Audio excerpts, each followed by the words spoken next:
已經唔係單純嘅熱咳或者寒咳嘅。所以點解大家上網睇點樣分熱咳，點樣分寒咳，睇完都仲係分唔清楚呢？就係呢個原因。醫師，我喉嚨好痕啊，我氣管敏感啊。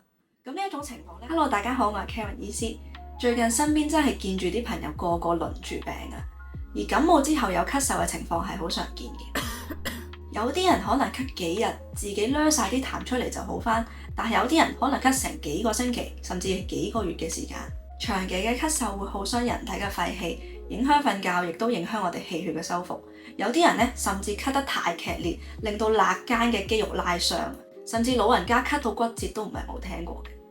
而根據我嘅經驗，我建議大家感冒之後，如果超過1個星期都唔好嘅話呢，最好就揾醫師幫一幫手啦。超過3個星期以上，其實就屬於亞急性嘅咳嗽。如果超過8個星期都唔好，其實已經算係慢性嘅咳嗽，有機會係有其他肺嘅問題喎。咁大家有冇諗過，點解有時啲咳嗽手尾會咁長、咁難斷尾，甚至明明食咗止咳藥、飲咗咳水，都仲係喉嚨痕呢？所以今日就想同大家分享一下感冒完之後嘅咳嗽應該點樣處理可以快啲好返。咳嗽好得快定係拖得長，我發現不外乎係2個因素所決定嘅。第一就係如果病人本身自己嘅正氣虛弱、肺氣亦都弱嘅話，呼吸道就會修復得比較慢，好容易一受到外界嘅刺激，喉嚨就好痕。例如有啲病人長期疲勞，好容易感冒，或者有哮喘、鼻敏感呢啲病，本身肺氣已經好弱，一感冒呢個氣就再弱少少。第二個咳嗽唔斷尾嘅原因，可能就係食錯藥或者用錯食療喎，咁樣反而令到咳嗽更加長手尾㗎。包括係太早用止咳藥去鎮住啲痰，分唔清楚寒熱咳嘅屬性，又或者太早用得太多啲消炎藥、寒涼藥，都有機會令到咳嗽更加嚴重㗎。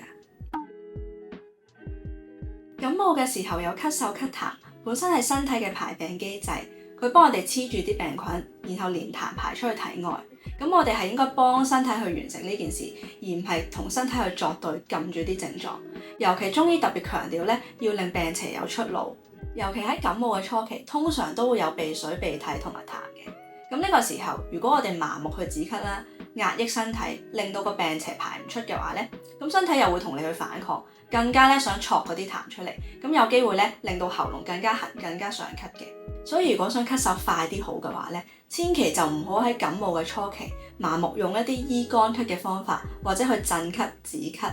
例如有一隻泰國嘅蜈蚣丸，咁佢嘅配方其實係相對偏收斂多啲嘅。咁我就覺得喺感冒初期仲有痰嘅時候咧，佢就唔係最適合嘅一個方法。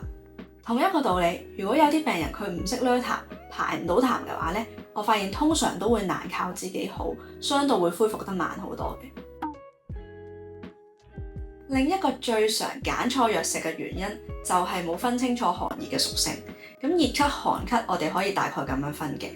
熱咳嘅特徵就係日頭比較咳得多，啲痰黃色、綠色，質地比較黏稠啲。寒咳嘅特徵就係夜晚咳得比較多，痰嘅質地稀啲，量比較多，色白或者係透明。又或者咧，一有啲風吹到個喉嚨咧，就覺得好喉嚨痕。但係有一啲病人係唔識得捋痰噶嘛，咁就唯有係留意下啲鼻涕嘅顏色啦，同埋日頭多啲咳定係夜晚多啲咳。又或者如果咳完之後明顯喉嚨有陣腥臭味湧上嚟咧，咁其實都係屬於熱咳熱痰嘅。適合唔同屬性嘅咳嗽，用嘅中藥係完全唔同嘅。以食療嚟做例子啦，熱咳通常可能會用到羅漢果，寒咳咧就可能用到薑或者陳皮，而且熱咳佢嘅黃痰、綠痰一定要排晒出嚟，清乾淨先好返嘅。千祈就唔好用啲止咳嘅方法。如果冇理到寒熱嘅屬性，隨便攞到啲止咳食療就攞嚟用咧，好容易食錯藥嘅。尤其是如果寒咳，你再用涼藥去清佢嘅話咧，喉嚨可能會更加痕、更加想咳嘅。大家感冒初期嘅時候，我知道未必會揾醫生睇嘅。發燒、喉嚨痛可能會食啲成藥去處理，但係通常一去到咳嗽嘅階段，大家往往咧就會揾我哋執手尾啦。但去到呢啲時候，我可以同大家講，往往呢啲咳嗽其實都係寒熱錯雜，已經唔係單純嘅熱咳或者寒咳嘅。所以點解大家上網睇點樣分熱咳，點樣分寒咳，睇完都仲係分唔清楚呢？就係呢個原因。至於點解呢啲寒熱錯雜嘅咳嗽咁容易形成呢？我哋舉個例子啦，例如一個病人佢本身係尖寒尖凍，流清鼻水，咳白色痰嘅，有一啲風寒嘅元素喺裡面，但係同時間咧佢又有喉嚨痛喎。咁大家見到喉嚨痛，往往咧就誤以為應該要用啲消炎藥，要用啲清熱解毒嘅中藥，例如係銀翹散呢啲去處理。但問題就出現啦，呢啲本身應該排出嚟嘅痰，就會俾我哋食咗嘅寒涼藥冰封咗喺入面，結果就變成咗一個寒包火嘅咳嗽。最典型嘅表現就係我哋會覺得喉嚨好痕，好想啜啲痰出嚟。如果好彩嘅話咧，你會喺朝早嘅時候咳到一啲黃色、綠色好結嘅痰出嚟。差啲嘅情況咧，大家可能會誤以為係乾咳，然後就用啲雪梨、川貝枇杷膏去潤肺止咳啦。咁但係你越係潤佢，佢啲痰就會積得越多，而且因為佢冰封住咗，根本就冇力排出嚟。咁結果你越潤佢越止咳，佢就越係咳得犀利嘅。而根據咁多病人食錯藥嘅經驗，我可以喺度俾個建議俾大家。下次如果你有感冒，一旦起咳嗽嘅話，就算有喉嚨痛都好，最好唔好食得太多清熱解毒嘅中成藥，例如係銀翹散啦，或者係太多喉糖，好容易因快得慢，喉嚨痛雖然止咗，但係個咳嗽咧就搞到更加複雜。而呢種寒熱錯雜嘅咳嗽，我暫時就未見有中成藥可以徹底處理嘅。咁但係其實只要用啲解寒氣嘅藥啦，再散翻啲痰出嚟咧，咁呢種情況其實都唔難處理嘅。相反，如果啲痰一直都冇出路，一直都排唔到出嚟，有機會咧變成以下呢種嘅咳嗽，咁手尾就會相對長少少。頭先講到寒包火嘅咳並唔係真正嘅乾咳，只不過係因為痰棘住咗出唔到嚟。咁但係有另一種情況就真係乾咳嚟嘅喎。通常病人嚟到診所咧都會話：醫師，我喉嚨好痕啊，我氣管敏感啊。而敏感咳亦都係中醫睇得比較多嘅，好多時大家自己揾啲中成藥啦，甚至飲咳水啊，用食療方處理個效果都未必好好。